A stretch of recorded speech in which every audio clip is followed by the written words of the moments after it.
Hello అండి, ఎప్పుడు రెగ్యులర్గా చేసుకునే చట్నీ కాకుండా ఒకసారి ఈ మధ్య వైరల్ అయింది కదా లింగాయ చట్నీ అని. సరే ఒకసారి ట్రై చేసేద్దాము, అందరూ చేస్తున్నారు, ఎలా ఉంటుందో చూద్దామని నేను కూడా యూట్యూబ్లో చూసి ట్రై చేస్తాను.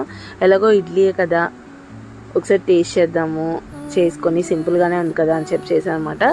ఫస్ట్ ఆయిల్ వేసేసుకున్నాను, చిన్నులపాయలు ఒలిచి వేసేసుకున్నాను. అవి కొంచెం వేగగానే పల్లీలు వేసుకున్నాను.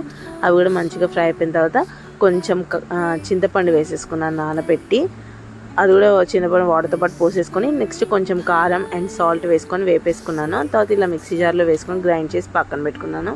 తర్వాత ప్యాన్ తీసుకొని ప్యాన్లో ఆయిల్ వేసుకొని అన్ని పోపు దినుసులు అన్నీ వేసుకున్నాను. కొంచెం మినపప్పు ఎక్కువ వేసుకున్నాను అనమాట, ఆవాలు జీలకర్ర మినపప్పు.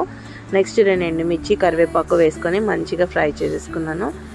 ఇలా అంతా ఫ్రై చేసేసుకొని ఇది కూడా గ్రైండ్ చేసుకొని చట్నీలో కలిపేసుకున్నాను. ఇంతే, చేయడానికి చూడడానికి చాలా సింపుల్గా ఉంది. సరే ఒకసారి తిని చూద్దాం టేస్ట్ ఎలా ఉంటుందో అని ట్రై చేసామండి. నిజంగా చెప్తున్నాను, చాలా చాలా టేస్టీగా ఉంది. నెక్స్ట్ టైం ఇడ్లీ చేస్తే ఖచ్చితంగా ఇదే చట్నీ చేయాలని ఇంట్లో కూడా అడిగారు, అంత బాగుందన్నమాట. ఒకసారి మీరు ట్రై